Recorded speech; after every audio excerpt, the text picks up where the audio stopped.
Les communes de Paimboeuf-Saint-Viaud et Corsay étaient imbriquées les unes dans les autres. D'abord, on avait des bourgs qui étaient très peu distants de la capitale, Paimboeuf.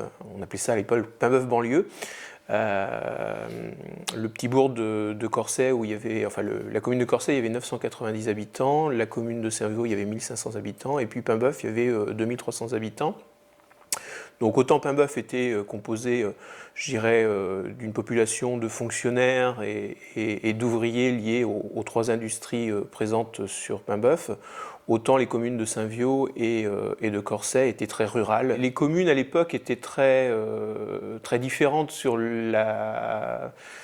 l'approche politique, hein, puisqu'on avait une population de Paimboeuf essentiellement républicaine, donc composée de fonctionnaires, et puis d'ouvriers d'usine, donc dans les corderies, chez la scierie Eloé Cutzet, qui venait de reprendre la scierie Léon Gariou, et puis sur le chantier de démolition des bateaux Saugeras. Voilà. Alors que les communes de Corsay et Saint-Viaud, comme la plupart des communes de l'ensemble du Pays de Ré, donc à consonance très rurale, étaient plutôt dans l'opposition, étaient plutôt très à droite, hein. On a d'ailleurs au niveau de l'arrondissement un député qui représente la droite pure et dure conservateur, qui est le marquis de Juigné. Les élections du 26 avril 1914 ont redonné la victoire au marquis Jacques de Juigné. À Saint-Viaud, la totalité des électeurs, à l'époque c'était que des hommes, hein, les femmes n'ont eu le droit de vote que beaucoup plus tard, sauf 9 personnes ont voté pour le marquis de Juigné. Bon, Paimboeuf c'est un peu plus pondéré puisqu'on a pas mal d'ouvriers qui sont liés aux trois industries qui vont voter pour le candidat de la SFIO, M. Lefort, quelqu'un qui est originaire de la montagne. En août 1914, les grands événements internationaux sont très loin de la population, hormis le petit cercle restreint autour du sous-préfet et puis, je dirais, les gens qui reçoivent la presse de Paris. Lorsque la nouvelle de la mobilisation tombe, le télégramme arrive en sous-préfecture de Paimboeuf le samedi 1er août 1914 sur la fin de l'après-midi. Voilà, et puis très vite ça va s'enchaîner, le tocsin va sonner, c'est la stupeur dans les campagnes, quoi. Les gens ne comprennent pas trop ce qui se passe. Ce qui va être très intéressant, c'est donc les gens savent ce qu'il faut faire. Il y a une ordre de mobilisation, donc les hommes qui sont appelés ont eu le service militaire avant et savent que voilà, ils doivent se présenter dans leur dépôt. Le lendemain, les églises sont pleines à craquer dans les trois communes, forcément, parce que on vient aux nouvelles. Et à l'époque, même s'il y a un journal d'importance, qui est l'Écho de Paimboeuf, la plupart des gens, le temps de rencontre, c'est soit le marché à Paimboeuf, qui est le samedi matin, donc voilà, ça s'est passé, l'ordre de mobilisation est tombé l'après-midi, donc c'était trop tard, et donc les gens se retrouvent en masse dans les églises, et puis surtout à la sortie des églises pour discuter de l'événement. Dès 1904, en fait, les grandes affiches qu'on a l'habitude de voir un peu partout d'ordre de mobilisation générale étaient arrivées dans les mairies, les sous-préfectures. Il y avait juste à mettre la date et l'heure. Dès le lundi matin, la plupart des hommes mobilisés, hein, c'est-à-dire les classes appelées,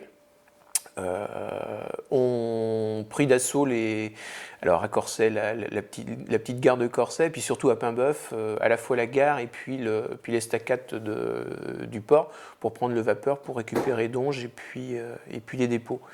Alors là, c'était des scènes très, très touchantes, hein. L'Écho de Paimboeuf le relate. La fanfare industrielle accompagnait les hommes et jouait le chant du départ et la Marseillaise. Les gares étaient pavoisées des drapeaux français. Les militaires français, en fait, envoient les régiments à la fois sur le front belge et puis sur le front de l'Est vers la Meuse, puisque ne l'oublions pas, l'Alsace-Lorraine n'était pas française, mais elle était allemande.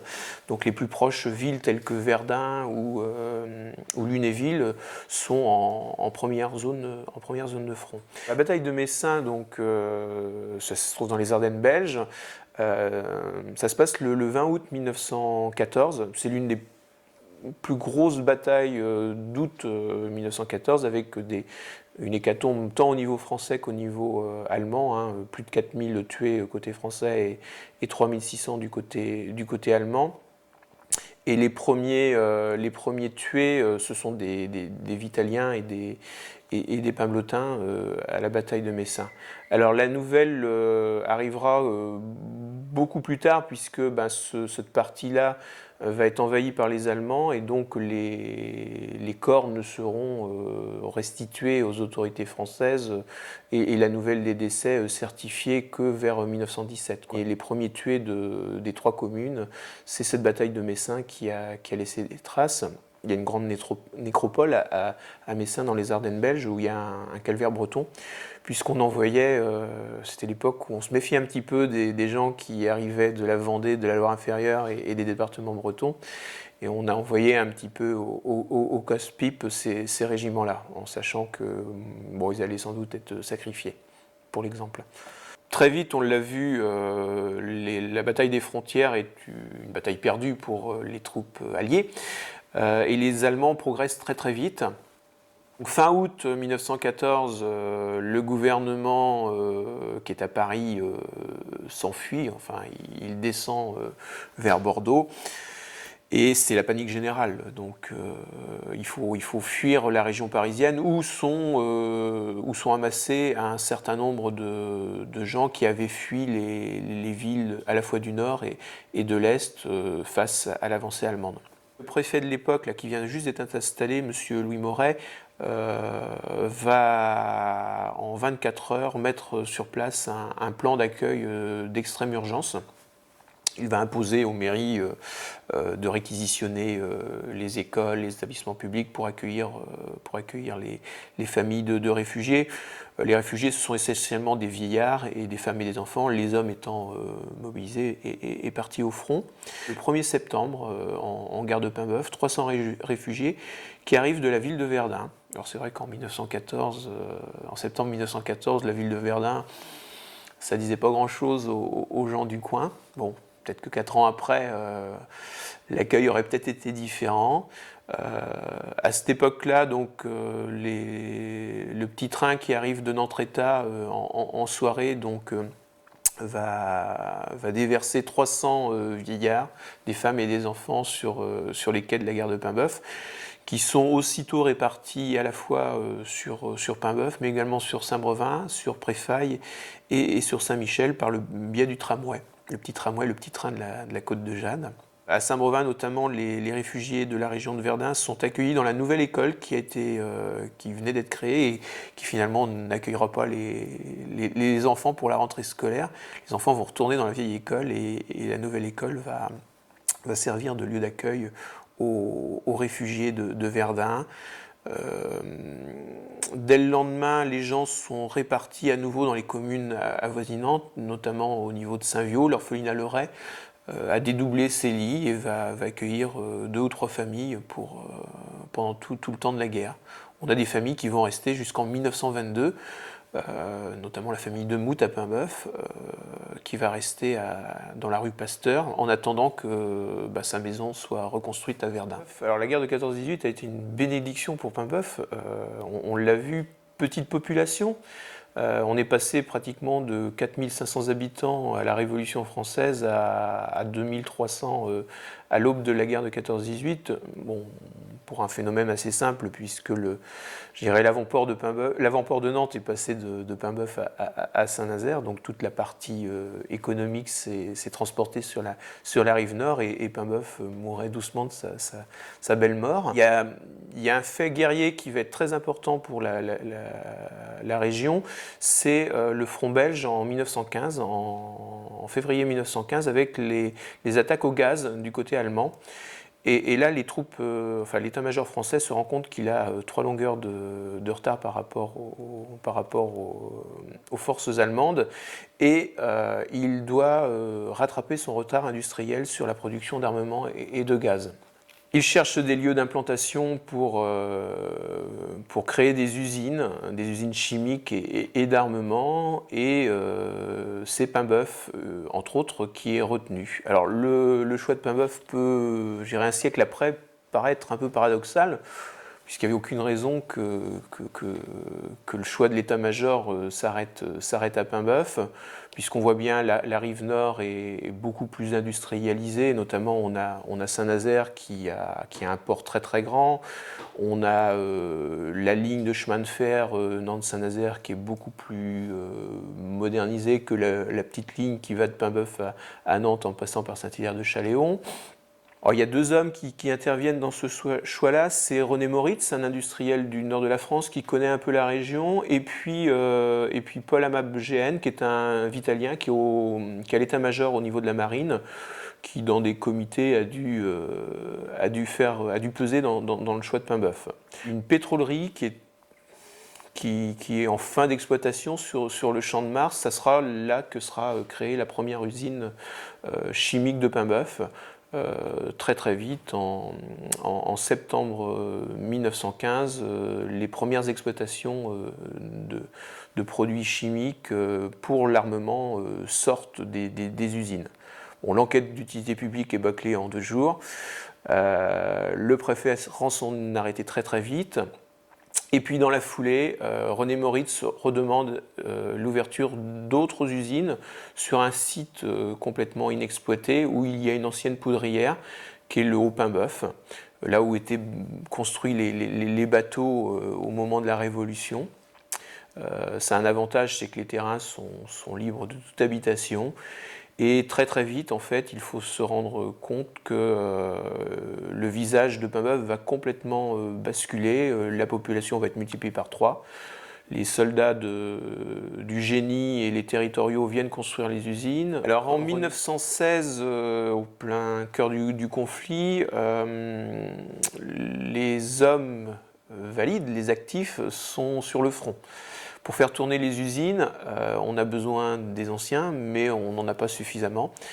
Donc on fait appel dans un premier temps aux femmes. Et puis surtout, en juin 1916, une circulaire permet d'employer de la main-d'œuvre étrangère, notamment des troupes coloniales, des travailleurs coloniaux, qui viennent principalement du Maroc, de Tunisie, d'Algérie, de Madagascar, d'Indochine, et puis aussi de Chine, avec un accord avec la jeune République de Chine. Paimboeuf va bénéficier de ces afflux de contingents de travailleurs coloniaux, dans un premier temps des Marocains qui logent la rue du Docteur Colomb, dans les ateliers Saugeras.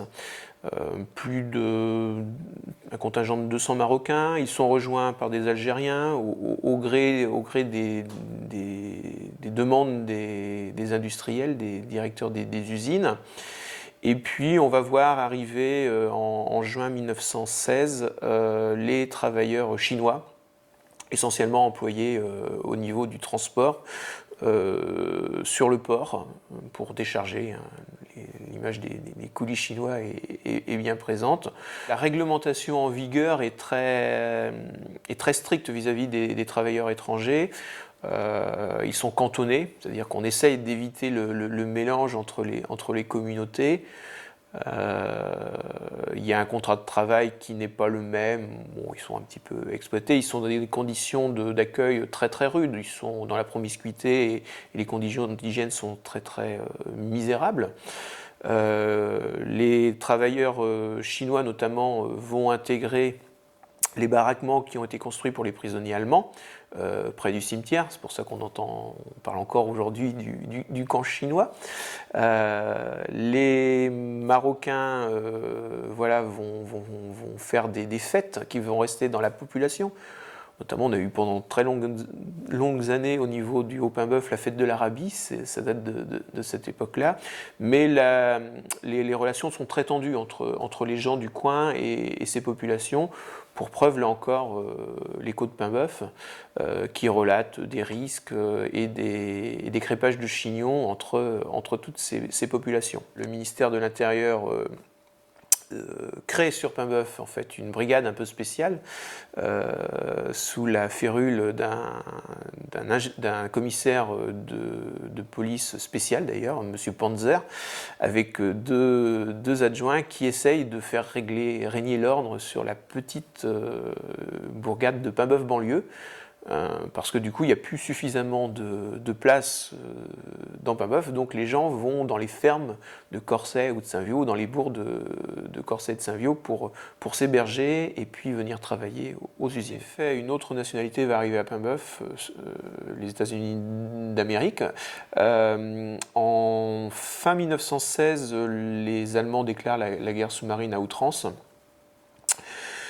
Pour pallier à cela, les autorités militaires françaises vont implanter un petit peu partout sur les côtes françaises des bases de ballons dirigeables chargées de surveiller l'arrivée des bateaux à bon port et puis surtout d'essayer de prévenir des attaques de sous-marins ou de détruire des sous-marins, puisqu'ils lançaient les bombes comme ça, carrément. Ils voyaient le sous-marin, puis ils lançaient la bombe. Voilà. On est au tout début des sous-marins, et puis l'aviation, c'est pareil. On est aux prémices de l'aviation. Le choix de Paimboeuf a été fait très rapidement, parce que justement, il y avait les usines de produits chimiques qui fabriquaient de l'hydrogène. Et là, contrairement, je dirais, au choix de l'implantation des usines, il n'y a pas eu de débat. On a dit, voilà, c'est Paimboeuf, et en fait, plutôt Saint-Viaud, puisqu'il n'y avait plus suffisamment de terrain sur Paimboeuf, donc ça a été fait sur Saint-Viaud.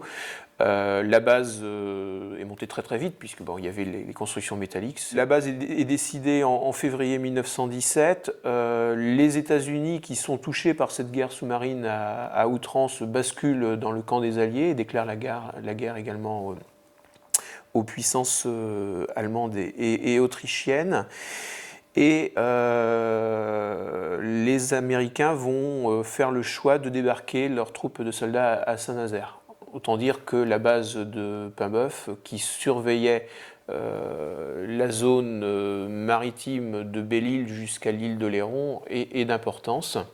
Et c'est ce qui fait que cette base va être très vite cédée aux autorités américaines. Les Américains n'y connaissent rien en ballon dirigeable, ce sont les Français qui vont les instruire pendant 6 mois. Et donc la base est officiellement cédée aux autorités américaines le 1er janvier 1918. Et on va avoir une population d'à peu près 500 Marines. Il y a 4 ballons dirigeables qui surveillent en permanence l'estuaire de la Loire et puis l'arrivée des convois américains. Alors ils font bien leur boulot, puisqu'il n'y a aucun convoi qui va trouver des sous-marins. Il y a quelques sous-marins qui vont avoir un peu de mal, par contre, qui vont rencontrer les ballons dirigeables et qui vont rester au fin fond de la mer. Mais l'essentiel des troupes américaines va arriver sans encombre à Saint-Nazaire et va permettre de faire basculer un petit peu les Alliés dans le camp de la victoire. Donc on peut dire que c'est grâce à Paimboeuf et à Saint-Viaud que l'armistice de 1918 a basculé dans le camp des Alliés. Paradoxe, l'écho de Paimboeuf, pendant toute la durée du conflit, a relaté le moindre fait et geste. C'est une source pour les historiens inestimable de renseignements. Alors, le rédacteur en chef, qui est monsieur Coyot, en fait, va être mobilisé très vite, et c'est sa femme qui va assurer la rédaction des articles avec la touche féminine qui est très intéressante d'ailleurs, je pense, qui permet d'avoir ce petit regard différent. Ça va aussi bien, des accidents dans les usines que les mouvements de bateaux dans le port ou les prémices de l'implantation des usines, avec des fois des petits commentaires acerbes. Et ce qui est assez intéressant, c'est que jusqu'en 1918, la censure n'est pratiquement pas appliquée. On a vraiment des éléments très intéressants, notamment sur les familles dont on dit voilà, le fils est décédé ou il a été prisonnier, mais ça va aussi bien. Madame Coyot relate l'arrivée de banquises en Loire à l'hiver 1917, ne permettant plus le passage du petit vapeur de Donge. On a notamment la vie ne s'arrête pas, donc les certificats d'études continuent de se faire. On a la liste des gens qui sont reçus au certificat d'études. On a les grandes manifestations religieuses telles que les fêtes de Dieu, le 14 juillet, ou la fête de la Saint-Louis qui sont relatées. Et c'est vrai que c'était vraiment le lien qu'avaient les gens du coin. Ils avaient les nouvelles du front. À l'époque, il y avait 4 pages. Sur la première page, donc, on avait les grandes nouvelles, les batailles qui se passaient. Et puis après, on avait cette chronique locale très, très, très dense, hein, pratiquement une demi-page. Et puis toutes les communes de l'arrondissement y étaient relatées, avec des publicités aussi à l'époque, hein, puisque la vie économique continuait à tourner. Quel fut le prix en vie humaine pour les communes de Paimboeuf, Saint-Viaud et Corsay? Il fut extrêmement élevé, notamment pour les petites communes rurales. Pour Saint-Viaud, c'est 73 tués pour 1500 habitants, 25 tués pour les gens de Corsay pour pratiquement 1000 habitants, et 53 tués à Paimboeuf pour les 2300 habitants. Alors au-delà de ces tués officiels, morts pour la France, il y a tous ceux qui sont revenus, je dirais les gueules cassées, des gens qui sont morts après la guerre, peu de temps après la guerre parce qu'ils étaient gazés, et puis il y a tous ces blessés de la vie de la guerre qui ont... Alors les invalides, mais également des gens qui psychologiquement ont été fortement atteints. Voilà. C'est vrai que Paimboeuf, enfin, comme toutes les communes de France, a son monument aux morts très très vite. Hein. En 1920, le monument aux morts de Paimboeuf sort de terre. À Saint-Viaud, dès le 18 novembre 1918, la commune dit qu'elle veut, le conseil municipal félicite Foch de la victoire, mais dit qu'il faut créer un tableau d'honneur sur lequel seront inscrites les photos des fils de la commune tués. Sur Saint-Viaud, on a le destin d'un homme un petit peu particulier qui est François Sort, qui est le curé de la paroisse. Alors c'est un homme qui est très énergique avant-guerre, hein, notamment c'est lui qui va mettre en œuvre la grotte sous l'église, il va créer des patronages, il va créer des revues paroissiales, il va vraiment... évangéliser sa paroisse, et il y a des liens très très forts qui vont se lier au niveau des familles et du curé de la paroisse. Et au fur et à mesure que les mauvaises nouvelles arrivent, en fait, bien souvent c'est lui le confident de la famille qui doit réconforter, et de guerre là, s'il n'en peut plus, il craque psychologiquement et demande à être relevé de sa fonction et de partir dans une autre paroisse. En 1918, les mobilisés, qui vont être démobilisés, donc vont revenir. Bon, il faut que les fermes retournent. On a vu, on est quand même sur une population essentiellement rurale. Il faut aussi que les usines traditionnelles reprennent. Les corderies de Paimboeuf vont avoir besoin de main-d'œuvre, la scierie Hello et Cunzet également. Donc les soldats qui ont connu le front, pour certains vont être démobilisés, donc vont revenir travailler dans les exploitations agricoles. Bon, sauf que certains sont blessés, ils ne peuvent pas le faire, donc il va falloir retrouver des emplois, notamment la fonction publique va embaucher à tour de bras à cette époque. Il va y avoir des emplois réservés pour ces grands invalides de guerre. Et puis, on va maintenir aussi des classes en activité, notamment pour les troupes d'occupation, en Allemagne ou au Moyen-Orient ou en Afrique. Donc tout le monde ne rentre pas tout de suite, et notamment on va avoir le travail féminin qui va s'installer, qui normalement n'aurait dû rester que pendant la guerre, va s'installer. Notamment au niveau des corderies, où avant-guerre on a un public essentiellement d'ouvriers, essentiellement masculins, et après-guerre en fait on va basculer dans des ouvrières qui vont être majoritaires.